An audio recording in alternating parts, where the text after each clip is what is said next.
Hello guys. So we have here hypothesis testing using Z-test in Excel. Just another topic to be taken during the semester, but we were interrupted by COVID-19. So here we go. Suppose we have these results of assessments on the level of participants of stakeholders to school activities. So respondents here are parents and teacher. And we have the results of the assessment wherein average assessment of parents is recording at 4.46, higher than the mean of the assessment of the teacher that is only recording at 4.24. So obviously, the perception of parents on the level of participation of stakeholders to school activities is very high compared to the perception of the group of teachers. So we might be interested to determine if there is really a significant difference between the perceptions of these two groups. Shall we say, is there a significant difference between the assessments of the group of teachers and parents on the participation of stakeholders to school activities? Obviously, the average of parents is greater than the average of teachers. Okay. But before we compute for the hypo testing, let us briefly discuss those simple steps on how we do the hypothesis testing using Z-test in Excel. Okay. Step 1, we need to state the hypothesis. So this is the null hypothesis, H sub O, that says there is no significant difference between the assessments of the group of teachers and parents on the participation of stakeholders to school activities. So this is the algebraic expression of this statement. And this is what we call the null hypothesis, represented by H sub O. But we also have the alternate hypothesis, such as this. So the alternate hypothesis is just contradicting the null hypothesis. So this alternate hypothesis is expressing the actual data. So usually this is what we are going to test, the null hypothesis. Okay, so the null hypothesis now will be tested. Step number 2, we need to state the level of significance. So this is the level of confidence that usually alpha is assumed to be 0.05. Some other people use 0.01. Practically, we need to assume standard global assumption for alpha level is at 0.05. That means we are 95% sure of our findings and conclusion. Okay, so we will now adapt alpha is equals to 0.05 as our confident level. Okay, so step number 3, we need to state the decision ruling, such as this.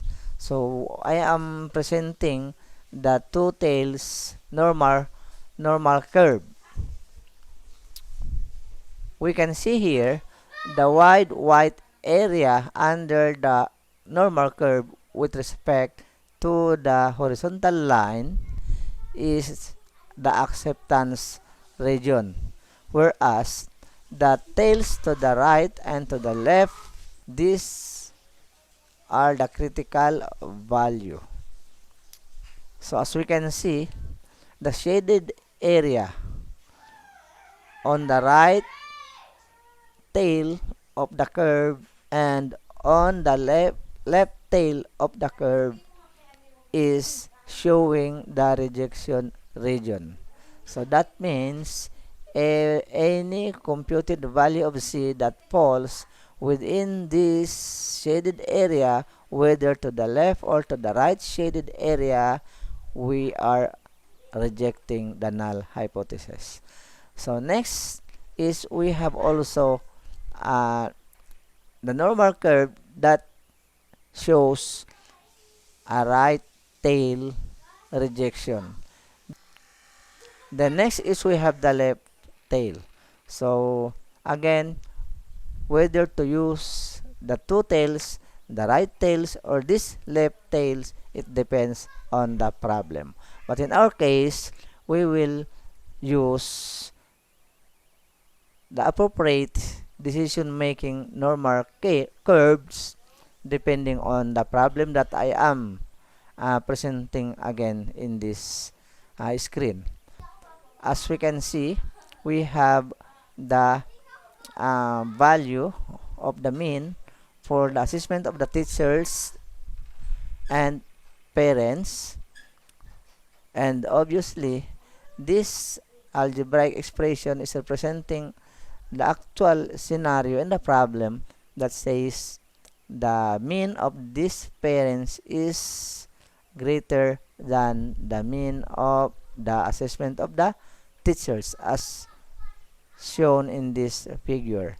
So with this type of data and results, we will be utilizing the right tail decision ruling. So this will be adapted. Now, next step is we will calculate the test statistics. So this is step number 4. So calculation of the test statistics is based on the data available. So we are concerning with the data presented a while ago, and that is the data that will be utilized for testing the null hypothesis. Step number 5, we have to compare the computed value of t with respect to the critical value. So we just simply compare and locate on the decision ruling, which is the normal curve. Okay, step number 6 is we will be stating the conclusion. Okay, so these are the simple steps that we need to perform in hypothesis testing using z-test. This time, we will be testing this hypothesis using z-test in Excel. So that calculation is in step number 4. That is based on the given data. And I have here a link of my Excel file of the data to be utilized for this computation. And I will click this link to open my Excel file. Here we go.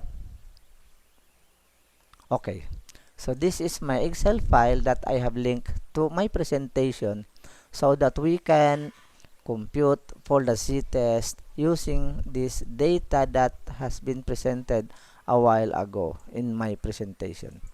This is the summary of assessments on the level of participation of stakeholders to school activities. As you can see, I have here the normal curve that I mentioned a while ago that will be using the right tail, this one. So now what do we do? To start with the computation, we will first click this data. Click data, then this data analysis will appear on this portion. We will click this one. After clicking, we need to calculate for the variance that is necessary to be imputed during the computation of Z test. So we need a descriptive statistic first.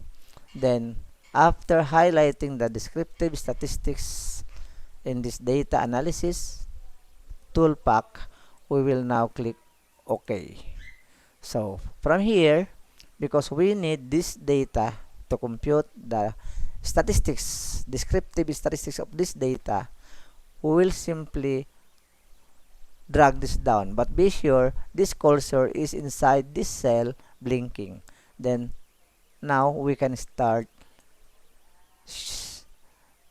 dragging down the whole data, but do not include the mean, just the respondents up to the last number of respondents. So then click the label, because we have included the label in our dragging down the data. Then we are now done. We just simply click this output so that we can select where do we place our output table. But before I forget, let us click this summary statistics, because this is our target, the summary statistics. So put a check mark on this box.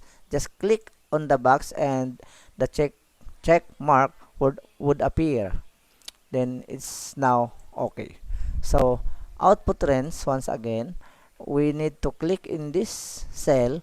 Once you see the cursor blinking inside this cell, we can now choose the area in this worksheet where to place our output table. We can put everywhere as you wish in this worksheet. In this case, I would put it here. Okay, so I will click OK. That will be alright. So we have this being produced by the system. I will place the grid line. Okay, so we now have the grid line. I will widen this cell to expand so that every value inside this cell can be accommodated. I would like to reduce this one into 3 digits by clicking this. Continue clicking until we obtain the desired number of decimal places. So what we actually need in this summary statistics is just the variance. So I will highlight this one to emphasize. Highlight, then I will color it red, then bold. So this is the value that we need during the computation of Z test. So now what we need to do is compute for the Z test. So to do that, we click once again this data. Then once we click, this data analysis would appear once again. Click data analysis, then go find for Z test. Okay, scroll up and down, you can see so many statistical tools. So Z test, then click OK. Now once you see this cursor blinking inside this variable 1 range, we can now start dragging down our first data set, the parents. Drag down to the last number of respondents, then it's done. This is supplied by the system. Then click again on the other cell until you see this cursor blinking inside the cell on variable 2 range. Then we can now start clicking on the teachers, then drag it down to the last respondents, but do not include the mean. Okay, now it's done. The value is supplied by the machine, I mean by the system.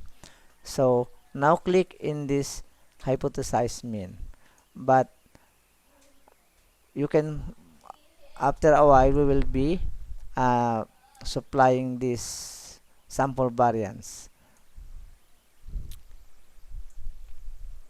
So the hypothesized mean is a value that we need to input. And because our null hypothesis says there is no significant difference, that means this should be 0. Okay, I repeat.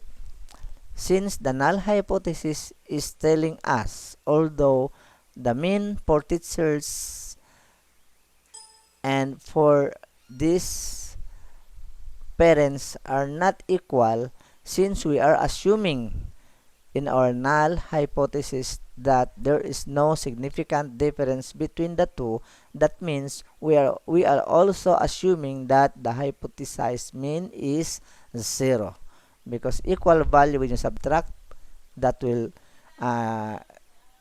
yield to a difference of 0. So now we have the variance 1.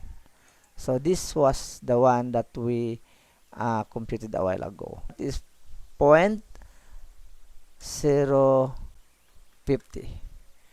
The other one is,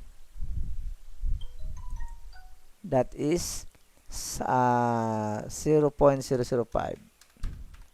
Okay, so then we need to click these labels because we included these labels when we drag a while ago.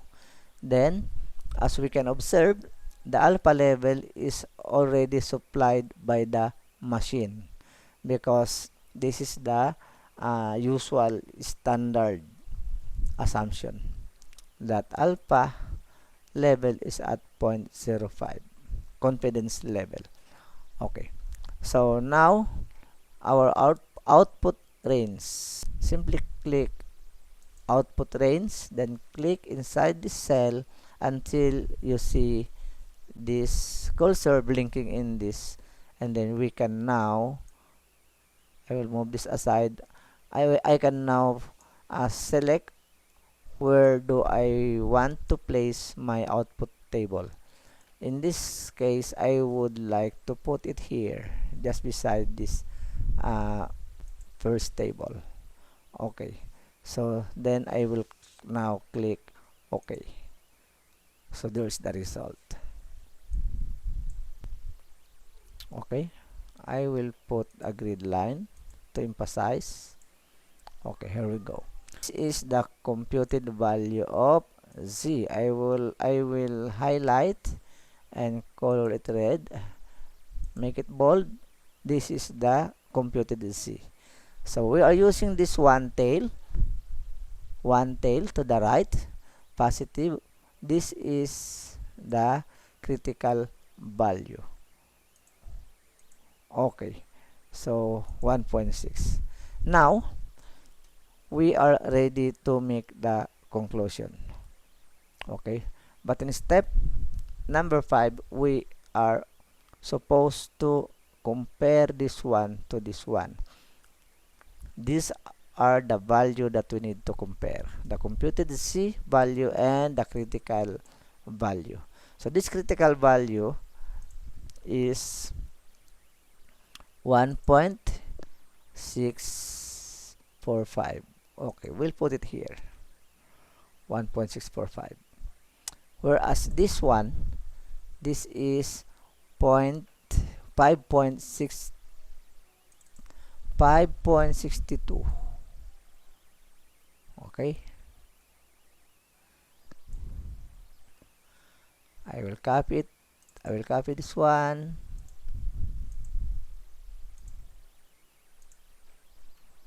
Here. Okay, so we have this value to be compared to this value. If we make a plot, the computed value of C exceeds the critical value. This is 1, then 1.645 critical value. It exceeds, it goes beyond the critical value. So now the conclusion. The conclusion will say, since the computed value of Z, which is 5.622, exceeds the critical value of 1.645 and falls within the rejection region. Therefore, the null hypothesis is rejected. So what was our null hypothesis? The null hypothesis says there is no significant difference between the perception of parents and teachers on the level of participation of stakeholders to school activities. So, this implies that there is a significant difference between the perception of the parents and the teachers on the level of participation of stakeholders to school activities. So they have different perceptions. They have their different point of views. So the teacher's perception is lower in reality, as we can see in the results. So general conclusion, this data is presenting to us and telling us that there is a significant difference between the perception of the assessments of teachers and parents. Okay, so that's all, guys. Until our next lecture, keep safe, help the government in fighting this COVID by staying home. God bless once again.